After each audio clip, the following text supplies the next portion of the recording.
Blood pooled across the mirrored floor of the halcyon rotunda, not the shimmering sapphire of Aurelian royalty, but the dull, stubborn crimson of a human contractor. When a nobody with a rifle and an expired dental plan threw himself in front of an assassin's slug meant for an empress, the galaxy expected a footnote. It got a reckoning. Humanity had not conquered the stars. It guarded the people who did. When Earth cracked faster than light and stumbled onto the galactic stage, it did not find a federation of equals waiting with open arms. It found the Aurelian Dominion, 10,000 years of uninterrupted rule over the Orion Spur, propped up on psychic dominance, elegant diplomacy, and an almost religious contempt for anything that bled red instead of blue. To the Aurelians, humans were unremarkable. No innate telepathy. No centuries-long lifespan. No crystalline neurolattice singing beneath translucent skin. But humans had one export the Dominion couldn't manufacture at home: bodies bred on a world with murderous gravity, muscle and bone forged under 9.8 meters per second squared of nothing but contempt, and a species-wide willingness to stand in the blast radius for a paycheck. Sergeant Marcus Cade adjusted the collar of his carbon-weave suit and tried not to look as out of place as he felt. He worked for Ironclad Solutions, a private military contractor whose corporate bloodline traced back to old Earth names that used to make senators nervous. Ironclad had the contract for supplementary perimeter security at the Halcyon Accord Summit, the treaty that was supposed to end a century of proxy war between the Dominion and the reptilian Skarn Collective. The irony wasn't lost on Marcus. The Aurelians had only let human guards inside the actual rotunda 40 minutes ago, and only because their own union of sovereign protectors was stretched thin, covering 3 visiting delegations at once. Eyes open, Cade. Colonel Elena Reyes, Ironclad's detail commander, crackled in his earpiece. Empress Vesser is moving to the dais. You know the drill. No eye contact. No talking unless spoken to. We are furniture that happens to carry rifles. Copy, Colonel. Marcus swept the vaulted ceiling, grown silicate, veined with slow bioluminescence, built by people who considered beautiful and load-bearing the same word. Aurelian dignitaries floated and glided across the floor in fabrics that seemed to argue with gravity. At the center of it all stood Empress Kalith Vesser, matriarch of the Dominion, pearl-skinned, dual-hearted, flanked by sovereign protectors in ceremonial energy armor worth more than Marcus's entire home sector. To the Aurelians, the humans stationed in the gaps between those protectors were kinetic filler. Bullet sponges. Something to slow an attacker down while the real soldiers responded. Marcus had done 2 tours in the Martian resource wars before Ironclad. He knew what wrong felt like, and right now the air itself felt wrong. The atmospheric processors were humming a fraction of a decibel too high. The lighting near the north ventilation ducts flickered in a pattern too rhythmic to be a fault. Colonel, I've got a thermal ghost in Sector 4, upper mezzanine, he sub-vocalized. Someone's venting coolant to mask a heat spike. Negative, Cade. Dominion sensors red-green across the board. A beat, just long enough for Marcus to hear the doubt underneath her certainty. Stand down. You break formation, Ironclad loses this contract, and you lose your pension along with it. Their scanners read energy and psychic intent, Colonel. They don't read a spring-loaded firing pin. If somebody's using chemical propulsion, their tech won't see it until it's already fired. That's an order, Sergeant. Marcus's jaw tightened. Something else tightened too, a small, cold suspicion he filed away for later. Reyes hadn't asked a single follow-up question. She hadn't even glanced at the mezzanine feed. She'd simply told him no, fast, like she already knew the answer she needed to give. He looked back at the dais. Empress Vesser stepped up to the crystalline podium to sign the Halcyon Accords. Then Marcus saw the shimmer. A stretch of light bending wrong, 30 meters up, where he'd already pointed. Active camouflage, a trick so primitive the Dominion sensors, tuned for psychic and energy signatures, sailed straight past it. A long, matte-black barrel resolved out of the distortion, aimed at the podium. There was no time to argue with Reyes. No time to warn protectors busy raising psychic shields against threats that weren't coming. Marcus broke formation. Cade. Get back in position, that's a... He was already running. Human muscle, built on a world that hated its inhabitants, could do something with a shot of adrenaline that made physics apologize. Dignitaries recoiled as the armored human tore across the sacred inner circle, a primitive animal desecrating a ritual. A sovereign protector raised an energy pike to cut him down. Sniper. Get down. Marcus didn't fire. He knew the velocity of a magnetic round, sound would arrive after the damage was done. Instead he threw his whole mass forward, bootlocks snapping on for one violent burst of leverage, and launched himself horizontally over the podium. Up in the mezzanine, the air split open. Not a standard energy bolt, an antimatter sabot round, built to crack dreadnought plating, miniaturized for an assassination. It tore a vacuum wake through the atrium that shattered every ceremonial window in the hall. Marcus caught it in midair, half a second before it took the Empress's chest off. The impact was cataclysmic. Ironclad's trauma plating was rated for high-caliber human weapons and maybe a lucky plasma glance, not for a warhead built to open capital ships. The ceramic shattered. The gel layer boiled. 220 pounds of armored human went backward like a discarded doll, through the podium, into a heap at the Empress's feet. Silence. Then chaos. Contact, mezzanine. Reyes's voice tore through the external channel, and ironclad rifles answered, hammering suppressive fire into the ducts. Sovereign protectors threw up shields around the Empress a full 3 seconds too late to matter. Marcus lay staring at the ceiling, numb from the neck down, the numbness giving way to a slow, suffocating fire. His side was open. His lung was gone. Dark human blood spread across the pristine white of the Empress's robes. To Aurelians, bleeding was failure. Bleeding on someone else was defilement. But this human hadn't attacked her. He had stood in front of the gun. Medic, Marcus rasped, and his suit dumped everything it had, coagulants, painkillers, prayer. Into a wound that didn't care. I need a medic on the dais now, Reyes was screaming, somewhere very far away. Negative, Colonel. The medic's voice cracked.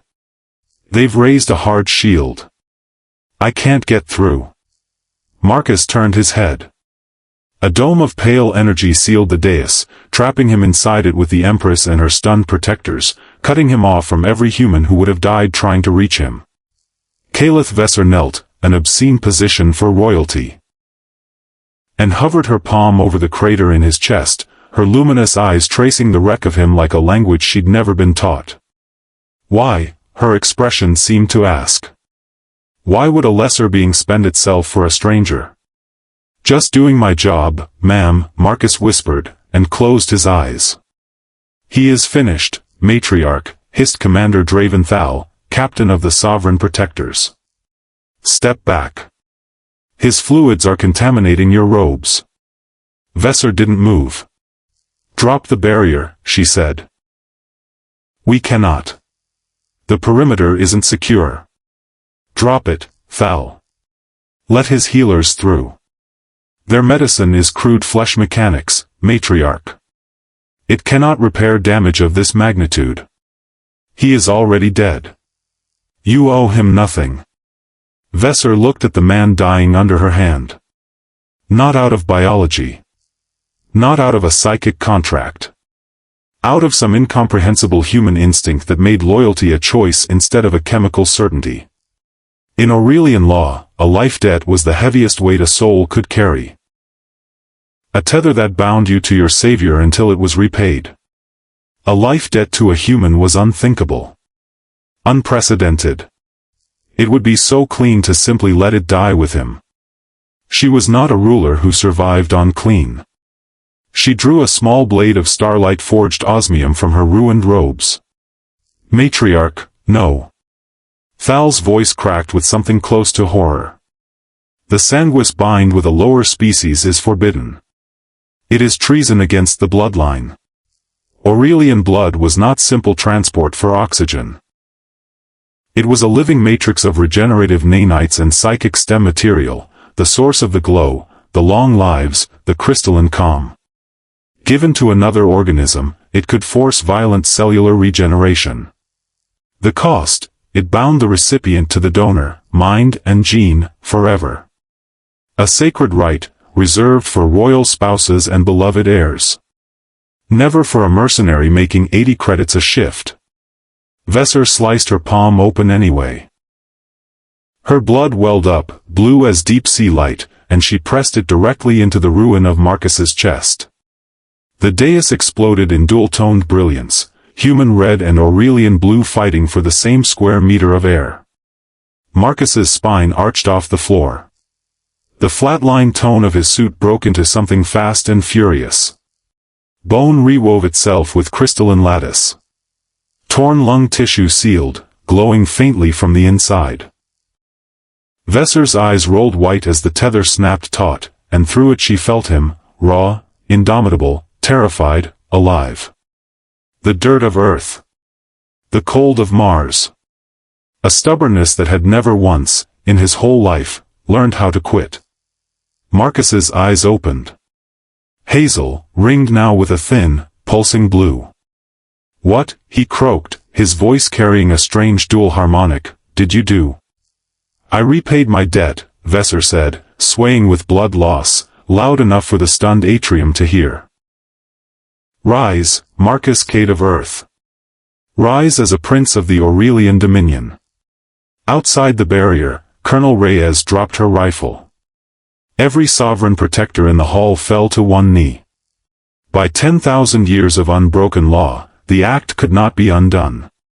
A man who'd been making 80 credits a day was now, biologically and psychically, royalty. The galaxy would not be the same by morning. Consciousness didn't return gently. It arrived as a flood. Before Marcus even opened his eyes, he could hear the pulse of the guards outside his door, feel the electromagnetic hum of the stasis field in his teeth, and underneath all of it, cool, crystalline, patient, a second presence sitting in the back of his own skull like a roommate he hadn't agreed to. Vesser. He sat up expecting agony and found only unfamiliar strength. The wound was gone, replaced by a jagged scar of blue lightning trapped under his skin, pulsing in time with his heart. The floor felt different under his feet. He could sense hairline fractures in the polymer he had no business sensing. He felt lighter. He felt like a spring wound 2 turns too tight. The door slid open. Vesser entered in obsidian and silver, her usual glow dimmed with exhaustion, flanked by Draven Thal, whose hand hovered near his sidearm the way you'd hover a hand near something you intended to shoot. "You are awake," Vesser said, and her voice landed inside his skull as much as his ears. "Get out of my head." Marcus rubbed his temple. His own voice came back strange, doubled. "What did you do to me?" "My contract said kinetic deterrent. Getting shot was the job. I had insurance." "Your insurance," Thal spat, "would not have repaired cellular disintegration. The matriarch disgraced our bloodline to save your short, disposable existence. By our law you should be executed to cleanse it." "Try it," Marcus said, and meant it. The nanites in his blood were already running the numbers, trajectory, force, the half-second it would take to close the gap and end the argument permanently. Thal took an involuntary step back. "Enough," Vesser said. "Thal, leave us. Matriarch, the High Synod is convening. High Minister Corwin Vale is demanding an inquiry into your lapse in judgment. It is not safe to leave you with this creature. Leave us." Thal bowed stiffly and left, the door sealing behind him. Marcus crossed his arms. "All right, Your Highness. We're alone. Nobody hands the keys to the kingdom out of gratitude. Not politicians, not executives, and I doubt it's any different for royalty with a glow-in-the-dark bloodstream. What's the real reason? Vesser walked to the window, watching hover traffic paint the sky in neon ribbons. You're perceptive for a human. Gratitude was real, Marcus Cade. But the bind was also survival, for both our species. I'm listening. The Dominion is dying, she said, and grief bled across their link so suddenly it staggered him. 10,000 years ruling the spur on shields, telepathy, and political grace. We have become arrogant. Stagnant. We believed our minds were unbreakable. Hence the sniper, Marcus said. Old world kinetics. No energy signature, no psychic footprint. Your grid ignored it completely. He frowned, tactical instinct engaging before his brain caught up. If it wasn't Skarn tech, the treaty wasn't the real target.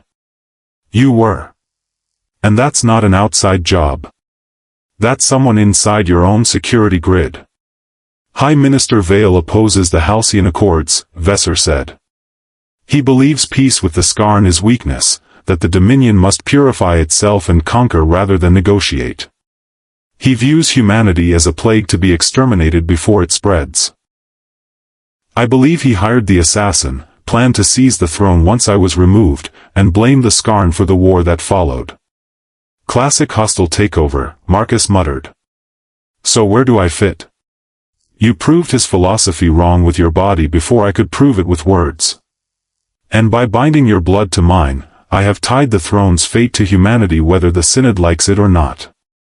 I felt your mind in the instant you decided to die for a stranger, Marcus. No hesitation. My people bred that out of ourselves centuries ago. We need your fire, or Vale, and the Skarn will bury us both. Marcus scrubbed a hand over his cropped hair, the weight of it settling like wet sand. What about my squad? Colonel Reyes?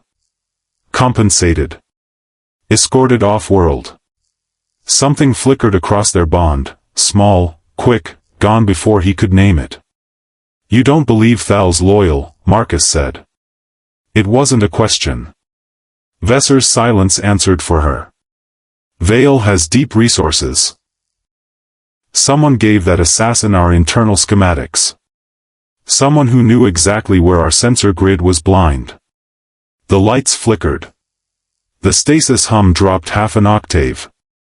Marcus's new hearing caught it before the sound finished traveling, the thin whine of a plasma cutter working a lock from the outside. Matriarch, he said, voice dropping into something flat and lethal. We're being breached. Vesser reached for the security grid and staggered, clutching her temple. Dampeners. Someone has flooded this wing. I can't reach the guard network.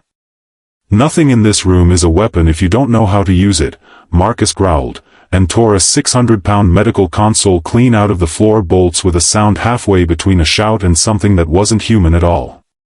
The blast doors gave way in a spray of molten slag. Through the smoke stepped Draven Thal, and behind him, not ceremonial pikes, but a dozen military-grade plasma casters. Forgive me, Matriarch, Thal said, and there was real grief in it, which was almost worse. High Minister Vale has declared you biologically compromised. The throne must be cleansed. Treason, Thal? Vesser's own authority flared despite the dampeners. For the purity of the species. Fire. Marcus didn't wait for the bolts to land. He charged behind the ruined console like a battering ram, absorbed the first volley in its lead-line shielding, and closed the gap before the protectors.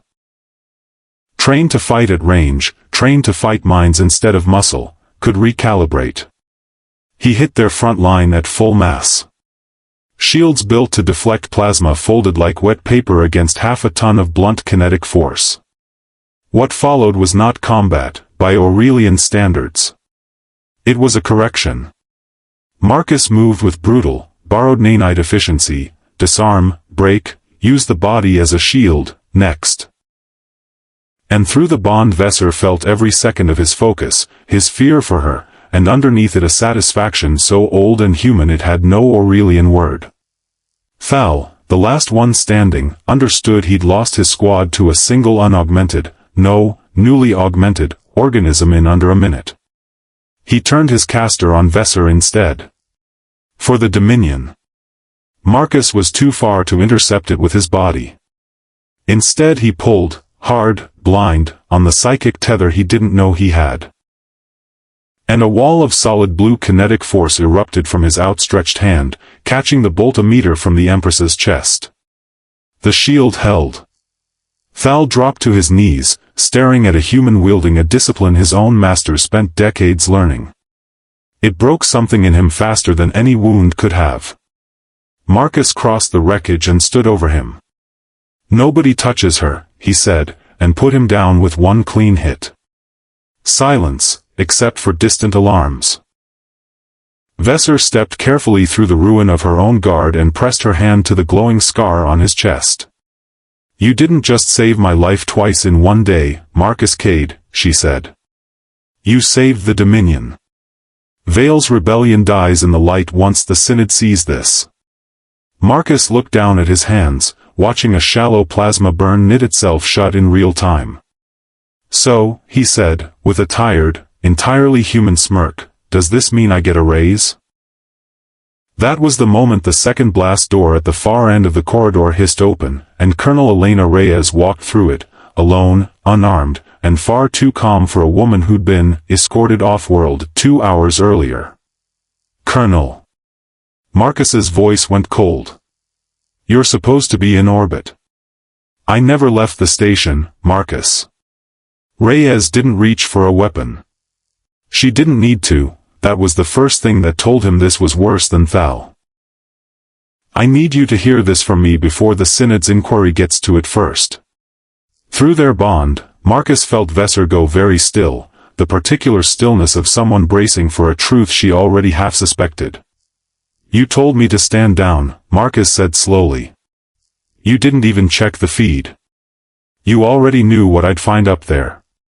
Reyes's jaw worked. "Ironclad's contract for this summit was worth more than every job we've run in the last decade combined. 6 months ago, a broker offered to triple it, off the books, if Ironclad's perimeter response happened to run about 4 seconds slower than regulation on one specific day. I didn't know it meant an assassination, Marcus. I swear to God I didn't. I thought it was corporate sabotage, someone wanting the Accords delayed, not the Empress dead. You sold out the detail. I sold out 4 seconds, and then you broke every rule I gave you and turned it into the best thing that's ever happened to this species, so don't you dare look at me like," she stopped herself, exhaled. "The broker's account traced back through 6 shells. I finally cracked the last one this morning. It isn't Vale, Marcus. Vale's an idiot with a grudge and a big mouth, the kind of idiot who's useful to frame. The real money came from a Scarn-numbered account that doesn't exist anywhere in Scarn financial law. Which means it isn't Scarn money either. It's a laundering signature I've only ever seen once before. In a briefing nobody was supposed to show a contractor." Vesser's voice, when it came, had lost all its royal calm. "Say the name, Colonel." The Convergence. The word meant nothing to Marcus. It meant everything to Vesser. He felt it land in her like a physical blow through the bond, old fear dressed up as myth for 1,000 years because no one wanted it to be real. "That's a ghost story," Vesser said, "but it came out unsteady. A pre-Dominion legend. A cabal that seeded instability into a dozen rising empires to keep them fighting each other instead of looking up. Ghost stories don't have numbered accounts, matriarch." Reyes finally looked at Marcus, and for the first time since he'd known her, she looked afraid instead of in command. "Someone wanted this summit to end in your death and a human scapegoat holding the smoking gun. Someone wanted the Dominion and the Scarn at each other's throats for another century, with Earth's contractors standing conveniently in the crossfire, cheap and expendable and easy to blame. Vale was never the architect, Marcus. He was the distraction. And I helped hand them their 4 seconds without knowing what I was buying. Marcus felt the old cold focus settle over him again, the one that had carried him across the atrium without a second thought. So the real enemy, he said, is still out there. And they just watched their plan blow up in a way nobody predicted. Which makes you the most dangerous variable in the galaxy right now, Reyes said quietly. A human prince bonded to an Aurelian throne wasn't in anyone's model. Not Vales. Not the Skarns. Not, I'd guess, the Convergences either. Vesser straightened, the exhaustion in her posture burning off into something harder. Then we stop reacting to their model and build one of our own. She turned to Marcus, and for the first time the ancient weight of 10,000 years of rule sat easily alongside something new in her eyes, respect that had nothing to do with blood debts. The sovereign protectors have failed twice in one day. I am done trusting a doctrine that cannot see a bullet coming. I am founding a new order, bonded, mixed, drawn from the boldest of both our peoples. I will call it the Vanguard. And who's supposed to run this Vanguard? Marcus asked, though he already knew the answer was going to ruin his evening. You are the first bonded prince the Dominion has ever had, Marcus Cade. You will also be the first to bleed for it twice. Vesser almost smiled. Congratulations on your promotion, Commander. Marcus looked at Reyes, at the wreckage of the corridor, at the Empress with his blood, or her blood, he genuinely wasn't sure anymore which direction it ran, still glowing faintly under his skin, and let out a long, tired breath that was somehow half a laugh. I want it in writing, he said, that this still counts as perimeter security. The High Synod convened at dawn expecting to try an Empress for treason against her own bloodline. Instead they watched security footage of a human absorbing a warhead meant for their matriarch, then dismantling a coup with his bare hands while bleeding light. They watched Draventhal, in chains, confess to a chain of command that led not to Corwin Vale's petty isolationism, but into the dark beyond either empire's borders, toward a name older than either species' recorded history. The Convergence did not send a representative to answer for it. They never did. That, more than anything, was what convinced the Synod the threat was real. By the time the sun rose fully over Aegis Prime, the Halcyon Accords were signed, not out of trust between Dominion and Skarn, but out of the sudden, sobering knowledge that something older than both of them had been playing their war like an instrument for longer than anyone cared to admit. Marcus Cade stood at the center of the rotunda that had once made him stand in its gaps, a prince who still hadn't figured out which fork to use, commanding an order that didn't exist yesterday, bonded to a mind that used to consider his species furniture. Somewhere out past the edge of charted space, in a place with no name the Synod's instruments could find, something took quiet note of the failure, and began, patiently, to build a new plan. Humanity, it turned out, was no longer restricted to the perimeter. It was the Vanguard now. And the galaxy was only beginning to understand what that word was going to cost everyone who'd underestimated it.